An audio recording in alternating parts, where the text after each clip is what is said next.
கர்த்தருடைய பரிசுத்த நாமத்திற்கு ஸ்தோத்திரம். நம்ம லில்லியை மலர் செய்கிற தேவன் பணியை போல் இறங்கி வருகிறார் என்கிற செய்தியில இன்னைக்கு 10வது செய்தியை தியானிக்க இருக்கிறோம். ஜெபத்தோடு இந்த செய்திக்குள்ளே கடந்து செல்லும். எத்தனை நன்மைகள் எனக்கு செய்தீர், எப்படி நன்றி சொல்வேன், நான் எப்படி நன்றி சொல்வேன். நன்றி ராஜா, நன்றி ராஜா, நன்றி ராஜா, இயேசு ராஜா, நன்றி ராஜா, நன்றி ராஜா, நன்றி ராஜா, இயேசு ராஜா. தாழ்மையில் இருந்தேன், தயவாய் நினைத்தீர், தேவனை உம்மை துதிப்பேன். தாழ்மையில் இருந்தேன், தயவாய் நினைத்தீர், தேவனை உம்மை துதிப்பேன். ஐயா, தேவனை உம்மை துதிப்பேன். உபரபா உபரபா உபரபரா உபரபா உபரபரா ரிகரி கரகரி கரகரா. பலவீனன் என்று தாலி விடாமல் பலத்தால் இடை கட்டினீர். பலவீனன் என்று தாலி விடாமல் பலத்தால் இடை கட்டினீர். ஐயா, பலத்தால் இடை கட்டினீர். ஒரே மாறா ஒரே மாறா ஒரே ராரா ஒப்பரவா ஒப்பரவரா விகாரி கரகாரி கரகரா. பாவத்தினாலே மறித்து போயிருந்தேன், கிருபையால் ரட்சித்தீரே. பாவத்தினாலே மறித்து போயிருந்தேன், கிருபையால் ரட்சித்தீரே. ஐயா, கிருபையால் ரட்சித்தீரே. அம்மா மாரா அம்மா மாரா அமரரா அப்பரவ அப்பரவரா கனகர கனகரகரா. பாவங்கள் போக்கி சாபங்கள் நீக்கி பூரண சுகமாக்கினே. பாவங்கள் போக்கி சாபங்கள் நீக்கி பூரண சுகமாக்கினீர். ஐயா, பூரண சுகமாக்கினீர். அமனர அவரவ லிப்பரபரா ரிகரக ரிகரகரா ரிகநகரக நகரகரா.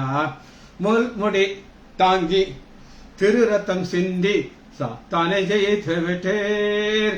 முள்முடி தாங்கி திரு ரத்தம் சிந்தி சாத்தானை ஜெயித்து விட்டீர். யா சாத்தானை ஜெயித்து விட்டீர்.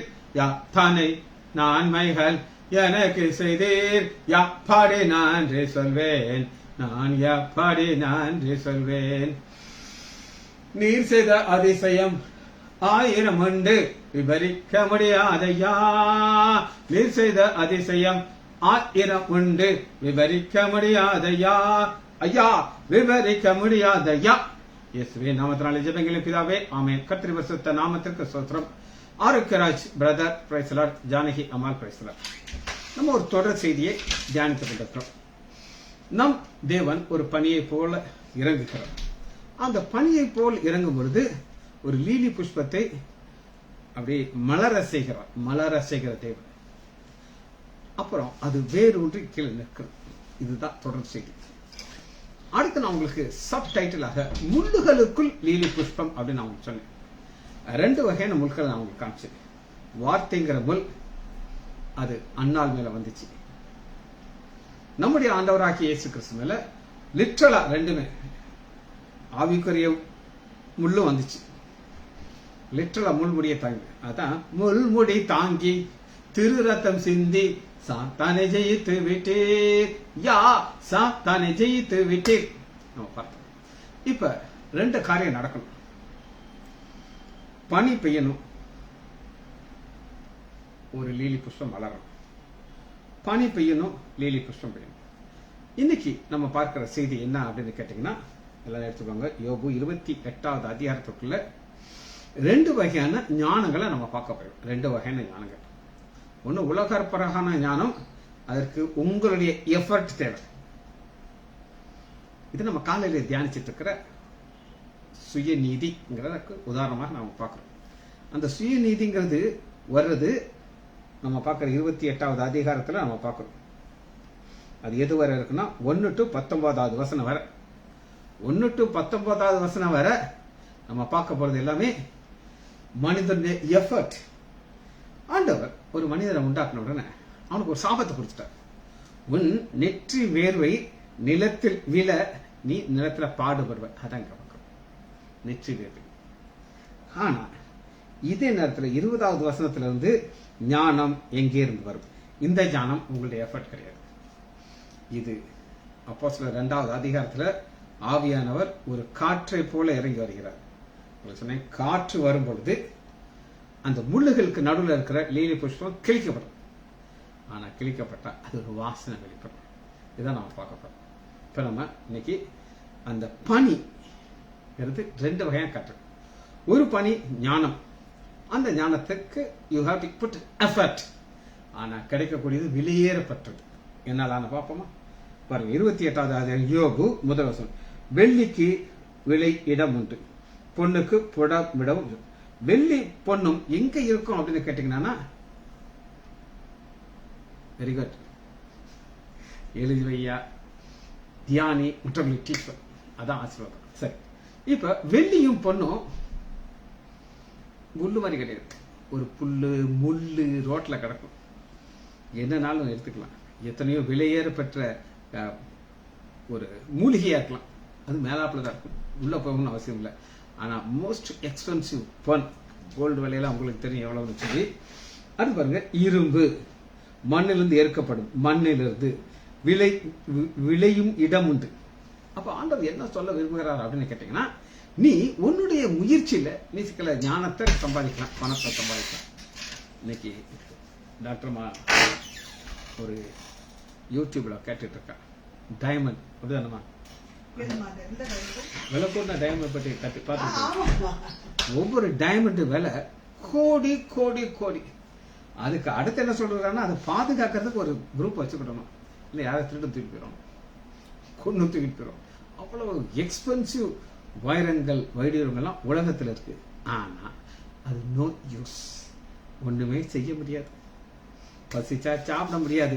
ஆனா மக்கள் அதை என்ன செய்யறாங்க அப்படின்னு கேட்டீங்கன்னா, 3வது வசனம், மனிதன் அந்தகாரத்திலும் மரண நிலையிலும் இருக்கிற கற்களை, நான் சொன்ன விலையேறப்பட்ட வைரம் வைடூரியம் கோஹினூர் வைரம்லாம் எங்க இருந்து வந்துச்சுன்னு நினைக்கிறீங்க? மண்ணுக்குள்ள இருந்து வந்துச்சு. அதை கண்டுபிடிச்சு அதை எடுத்து அதுக்கு பாலிஷ் பண்ணி அதுக்கு நல்லா என்ன சொல்ற ஷார்பன் பண்ணி அதை பல பல பல பலன்னு கொடுக்குறோம்.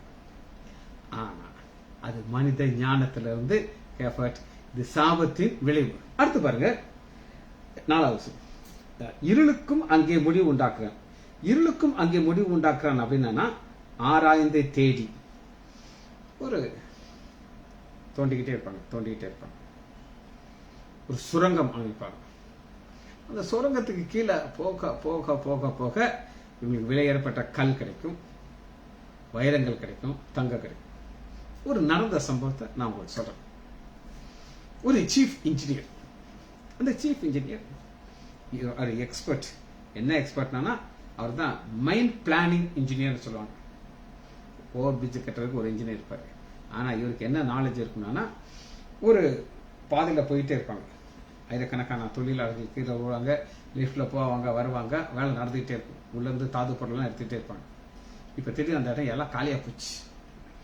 இப்ப அவங்க ஒன்னு க்ளோஸ் பண்ண ஆயிரக்கணக்கானோட வேலை போயிடும், அது ஓனருக்கும் காசு கிடைக்காது. அப்புறம் ஆனா டைரக்ஷன் மாத்தலாம். அது என்ன பிரச்சனைனா, ஒரு சில மைல் தூரத்துல ஒரு பெரிய ஒரு ஆறு, ஒரு டேம் இருக்கு. அந்த டேம் இதுல இங்க டைரக்ஷன் பண்ணா அது பொத்துட்டு உள்ள வந்துடும், அத்தனை பேருக்கு சமாதி. இது ரொம்ப யோசனையா இருக்காரு. ஆனா அந்த டைரக்ஷன்ல போனா நிறைய தாது பொருட்கள் கிடைக்கும். மனைவி நல்ல ஒரு விசுவாசியான அம்மா, எப்பயும் ஜோம் பண்ணிட்டு. ஆனா இந்த நாஸ்திகன், இவருக்கும் கடவுளுக்கு சம்மந்தமே இல்லை. ஒரு நாள் ரொம்ப சோகமா உட்காந்துட்டு இருக்காரு. அம்மா கேட்குது, எங்க சோகமா இருக்கீங்க? இல்லம்மா, இப்ப நான் ஒரு டிசிஷன் எடுக்கணும். ஓனர் எல்லாத்தையும் என்கிட்ட கொடுத்துட்டாரு, நான் தான் டிசிஷன் எடுக்கணும். நான் அந்த போற பாதையில ஒரு சின்ன தவறு வந்தாலும் அத்தனை வருஷம் சமாதி ஆயிருக்கு. அம்மா சொன்னாங்க, நான் ஜோம் பண்ணிட்டு இருக்கேன், நீங்க நீங்க நினைச்சதை செய்யுங்க அப்படின்ட்டு. ஆனா இது பயந்த மாதிரி நடந்துருச்சு. தண்ணி அடிச்சு வருது, அப்படி எல்லாரும் டெத் ஆறாங்க. அப்ப இந்த பாடி எல்லாம் வெளியில எடுத்து போஸ்ட்மார்ட்டம் கொடுக்கறதுக்கு முன்னாடி அந்த டாக்டர் சர்டிபிகேட் கொடுக்கணும், இவர் மறித்து விட்டார் அப்படின்னு சொல்லி. சர்டிபிகேட் கொடுத்துட்டார், இஸ் டெட் இந்த இன்ஜினியர். இவரை அடக்கம் பண்றது கொண்டு போறாங்க. ஒரு மரத்துல டொக்குன்னு தட்டுது அந்த பெட்டி. அவர் அப்படியே உயிரோடு வர்றாரு. அப்படியே பிரேத முகம் அவர் கலையில் இருக்கு. நான் கேட்குறாங்க, என்னங்க இப்படி உயிரோட வந்துட்டீங்க, நீங்க செத்து போயிட்டீங்க, டாக்டர் கொடுத்தாங்க, நீங்க சாகலையா? செத்தது உண்மைதான். பார்க்குறேன், என்னுடைய சரீரத்தை விட்டு என்னுடைய ஆர்வி வெளியில வந்து நான் அப்படியே உள்ள போகணும்னு ட்ரை பண்றேன். இப்போ என்னால் ஒன்றும் முடியல. அப்போ எனக்கு கூட தெரியல, நான் டெத் ஆகிட்டேன்னு எனக்கு தெரியல. அப்போ இந்த கருப்பு உருவங்கள் என்னை பிடிச்சி இழுக்குது. என் மனைவி ஜெபிச்சுட்டு இருக்கா, நான் வரமாட்டேன்னு சொல்றேன். தர இழுத்துட்டு போனாங்க. இழுத்து கொண்டு போய் ஒரு பெரிய ஒரு மலை இருக்கு, அதனுடைய வாசலை திறக்கிறாங்க. திறந்து என்னை உழுதி போட்டாங்க. ஒட்டா உள்ள லட்சக்கணக்கான என்னைய மாதிரி ஆத்துமக்கள் அலறிட்டு கிடக்குது. ஒரு பக்கம் அக்கனி கடல் இருக்கு. எல்லாத்துக்கும் நடுவில் என்னை தூக்கி போட்டு வேதனையில் இருக்குது. இப்போ திடீர்னு ஒரு வெள்ளையா ஒரு உருவம் வருது. வந்து அப்படியே கையை நீட்டுது. என் கையில் ஏறி உட்கார்ந்த உடனே ஒரு பிசாசெல்லாம் அலறிட்டு ஓடுது. ஐயோ ஐயோ ஏசு ஏசு ஓடுது. அப்படியே தூக்குறாரு. தூக்கிட்டு என்கிட்ட ஒரு வார்த்தை சொன்னார், I will give you a second chance. ரெண்டாவது ஒரு சான்ஸ் கொடுக்குறேன். இவ்வளோ நாள் நீ நம்பலை, மரணத்துக்கு அப்புறம் நரகம் இருக்குன்னு நம்பலை, இப்போ நான் காமிச்சிட்டேன். இனி நீ போய் எனக்கு ஊழியம் செய்யிட்டு ஆண்டவர் விட்டார். அவர் சொல்கிறாரு, என்னால் அதை நம்ப முடியல, ஆனால் இது உண்மை. நான் மறித்தது உண்மை, டாக்டர் சர்டிஃபிகேட் கொடுத்தது உண்மை, இதெல்லாம் உண்மை. அப்போ இதெல்லாம் அவங்க உயிருக்கு ஒரு சான்ஸ் எடுத்து தான் சரி அங்கே போகிறாங்க. அதனால தான் முடிவு உண்டாக்குறான். 4வது வசனம், யோபு 28:4. கடக்க கூடாததும் நிலையாததுமான ஆறுகள் எழும்பினாலும் உழைப்பியானவன் அதை மனுஷரால் வற்றி போக பண்ணுகிறான் என்று சொன்ன. எவ்வளவு பெரிய தண்ணி வந்தாலும் அதை தள்ளி விட்டுட்டு தான் உள்ள போய் எடுக்கிறாங்க. பூமியின் மேல் ஆகாரம் விலை, அதன் கீழே இருக்கிற அக்கனியால் மாறிப்படும். மேல் கீழ் பூமிக்கு மேல் என்ன இருக்கும் அப்படின்னு ஆகாரம். அதாவது நமக்கு தேவை சாப்பாடு. வயிறத்தை வச்சு என்ன செய்யுது? அது மேல ஒரு மோகம் இருக்கும். 1 கேரட் 2 கேரட். இன்னைக்கு நான் டாக்டர்மா போட்டிருக்காங்க, அதில் 100 கேரட் இல்லை டைமண்ட், அது எல்லோ கலர் டைமண்ட் என்னென்னமோ போட்டிருக்கேன். நான் பார்க்கல, நான் ஒரு ப்ரோக்ராம் போயிட்டு கிராஸ் பண்ணணும்னு நான் காத்தேன். என்ன விலையேறப்பட்டது. அதனால என்ன செய்ய முடியும்? ஒன்றுமே செய்ய முடியாது. ஆனால் பூமிக்கு மேலே இருக்கிறது நம்ம சாப்பிட்டுட்டு திருப்தியாக இருக்கலாம். 5, கீழ் இருக்கிறவைகளோ அக்னியாலே மாறி போனதா இருக்கும். அக்னினாலே மாறி போனதா என்ன நான் சொல்றேன்.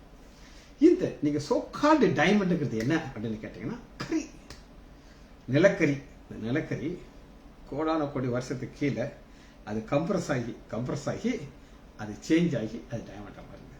ஆக மொத்தம் அது எந்துக்குது, அது நிலக்கரி, அவ்வளவுதான். 6, அதன் கல்லுகளில் இந்திர நீளம் விளையும், அதன் பொடிகளிலிருந்து பொன் பொடிகளும் உண்டாகும். 7, ஒரு வழி உண்டு, அது பட்சிக்க தெரியாது. வலு பட்சி அது மேலதான் பறக்க முடியும், அது உள்ள போக முடியாது. ஆனா இவங்க போயிடுவாங்க. போய் அவங்க உயிரை பணைய வச்சு செய்யறாங்க. 8, துஷ்ட மிருகங்களின் கால் அதன் படவில்லை. சிங்கம், துஷ்ட மிருகங்கள் மேலதான் இருக்கும். இந்த மனுஷன் தான் என்ன செய்யறான்? கீழே போய் அவனுக்கு ஒரு ஞானம். இந்த ஞானம் என்ன செய்யும்? இதெல்லாம் எனக்கு கிடைக்கும். அவன் தன் கைகளை கற்பாறையின் மேல் நீட்டி மலவுகளை வேரோடு புரட்டுகிறான். என்ன மழை வந்தாலும் அதுக்கு டைமண்ட் வைப்பான், அதை வைப்பான், எதை வைப்பான். கீழே போய் போய் போய் போயின்னு செய்வேன். எல்லாத்தையும் இந்த சோக்கால் கல் மரகதம் லொட்டு கண் மலைகளுக்குள் நீர்கால்களை வெட்டுகிறான். அவன் கண் விளையுவந்த எல்லாவற்றையும் காணும். நீர்கால்னா குழிய தோண்டி போய் அவன் கண்ணு மேல இருக்காது, கண்ணு ஃபுல்லா கீழே தான் இருக்கும். வைரம், வைடூரியம், கோஹினூர் வைரம்ங்கிற ஒரு வைரம் நம்ம கிடைச்சது. எங்க இருக்கு? குயின் எலிசபெத்தோட தலையில இருக்கு. அவங்க இந்தியாவை ஜெயிச்சாங்க, கொண்டு போனாங்க. அதை நாம கேட்க முடியாது. சரி, 11, ஒரு துளியும் கசையாதபடி ஆறுகளை அடைக்கிறான். மறைவிடத்திலிருந்து வெளிச்சத்தை கொண்டு வராங்க. மறைவிடத்தில் வெளிச்சங்கிறதுனா ஒரு லைட்டை மாட்டி வச்சுப்பாங்க. பாருங்க, யோபு எப்ப எழுதப்பட்டது? முதல் எழுதப்பட்ட புஸ்தகத்திலேயே ஆண்டவர் லைட் எல்லாம் சரி இருக்க. உள்ள போய் ஞானம் கண்டடிக்கப்படுகிறது எங்கே? புத்தி விளைகிற இடம் எங்கே? இங்க பாருங்க, இங்க இருந்து எது மாறப்போகுது? அந்த டோன் மாறப்போகுது. ஆனா இன்னும் இருக்குது பாருங்க. அதன் விலை மனுஷனுடைய கண்களுக்கு தெரியாது. அது ஜீவனோட தேசம் ஆகப்படாது. ஆழமானது அது இடத்துல இல்லைங்கிறது. எதை? ஞானம். இப்ப பாக்குற ஞானங்கிறது செகண்ட் செக்ஷன். இந்த ஞானங்கிறது யார் அப்படின்னு நீங்க கேட்டீங்கன்னா அதை குறித்து ஃபர்ஸ்ட் ஒரு வசனத்தை காமிச்சினேன். அப்பதான் நம்ம அடுத்த செக்ஷனுக்கு போக முடியும். இது பரலோகத்திலிருந்து வருகிற காற்று. 1 கொரிந்தியர் 1 அதிகாரம் 21. இதான் ஞானம். அவரே தேவனாலே நமக்கு ஞானமும் நீதியும் பரிசுத்தமும் மீட்புமார். ஞானம், இந்த ஞானம் தான் நம்மளை பரலோகத்துக்கு கொண்டு போகும். கோடிக்கணக்கான வைரம் வைடூரியம் இது பரிசுத்தானார் துப்பி வச்சுருக்காங்க. ஆனா நம்மளை பரலோகத்துக்கு கொண்டு போறது தேவ ஞானம், நீதியும் பரிசுத்தமும் மீட்பும் ஆனார். இந்த ஞானம் யாருக்கு தெரியாது அப்படின்னு நீங்க கேட்டீங்கன்னா,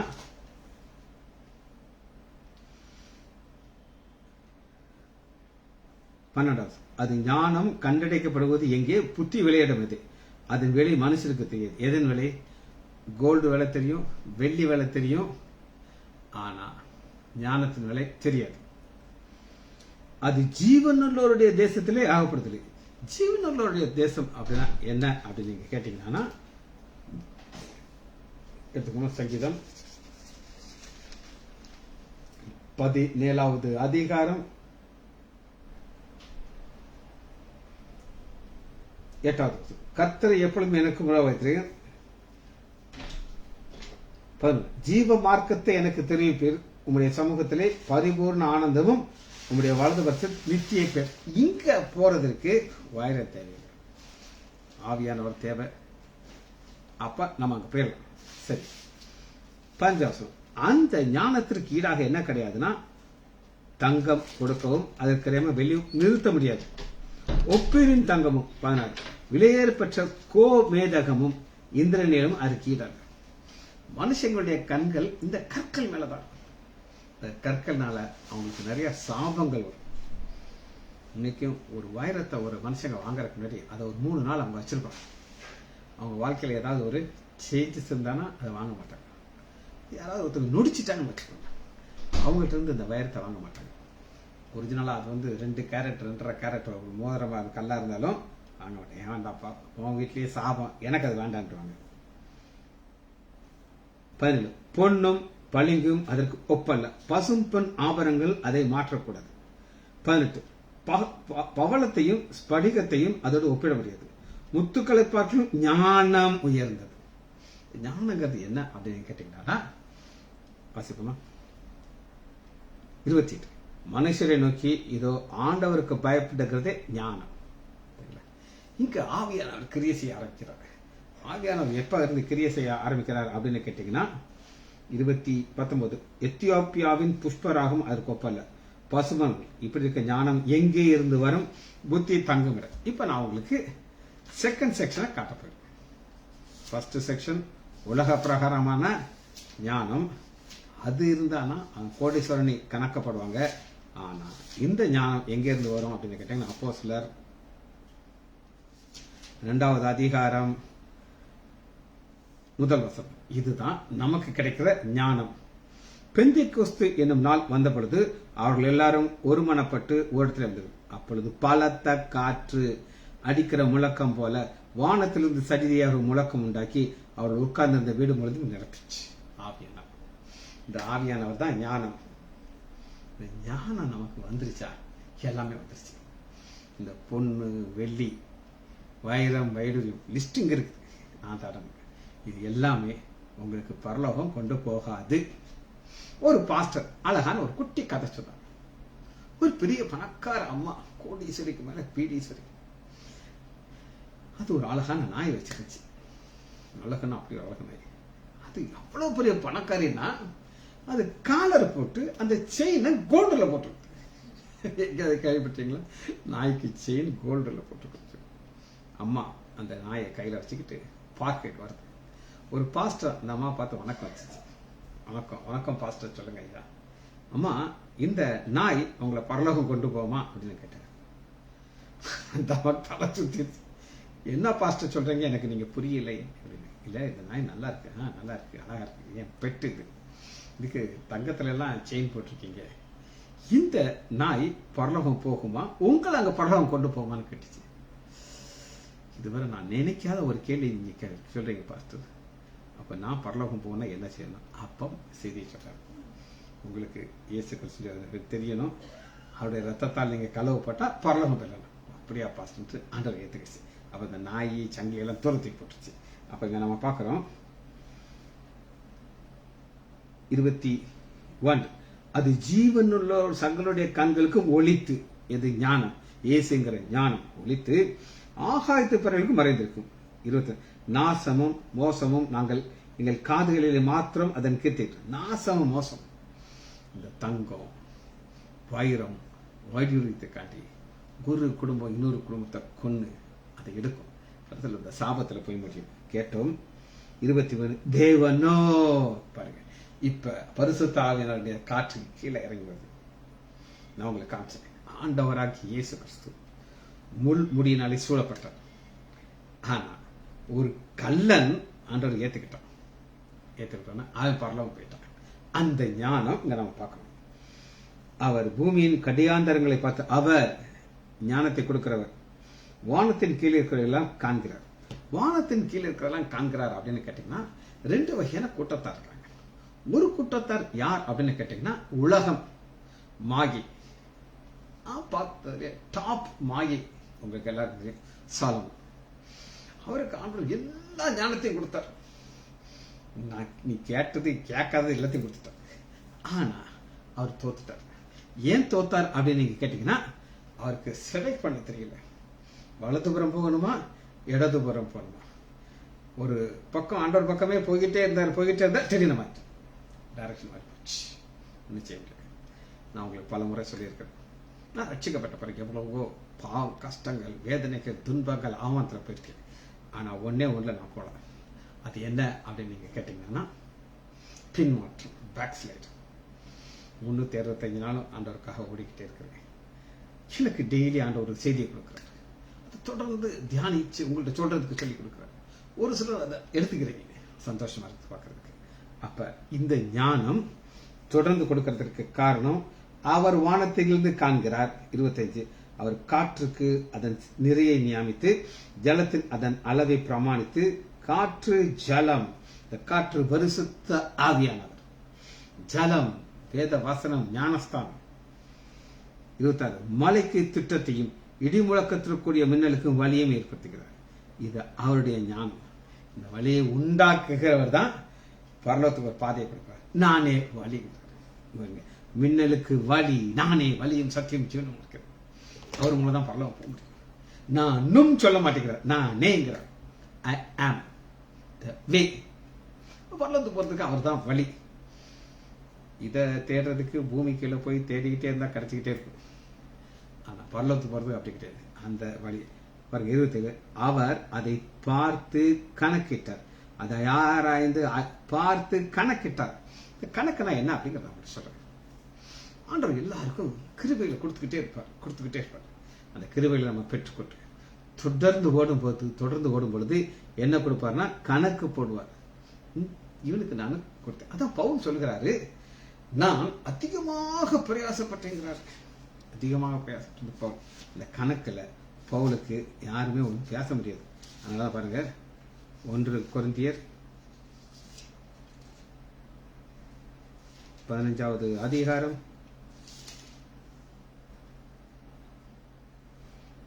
19, ஆகில் நான் இருக்கிற தேவ கிருபையினால் இருக்கிறேன். பவுல் என்ன சொல்லுகிறார்? நான் மோசமானவன், ஆனா இருக்கிறதுக்காக தேவனுடைய கிருபையினால் இருக்கிறேன். அவர் எனக்கு அருளின கிருபையை விருதாக்கல. அழுகின கிருபைங்கிறது என்ன அர்த்தம் கேட்டீங்கன்னா, உங்களுக்கு கிருபையை கொடுத்துட்டார். இல்ல நீங்க சொல்லுங்க பார்ப்போம். ஒருத்தருக்கும் ஒரு கிருபையை கொடுத்திருக்காரு.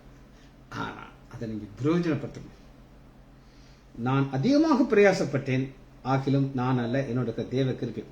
இன்னைக்கு ஏதாவது நீங்க ஒன்று சாதிச்சுட்டும் நீங்க சொல்லவே முடியாது. சொல்லலாம், தேவ கிருபை என்னைய ஒரு பக்கத்தை பார்க்காம இன்னொரு பக்கத்தை பார்த்துச்சு.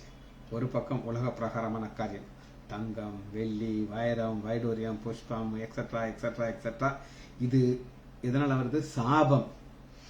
ஆண்டவர் மண்ணிலிருந்து நீ பிரயாசப்பட்டு நீ மண்ணுக்கு தான் போப்பார். அதன் வேர்வை நீ புசிப்பேங்கிறாரு.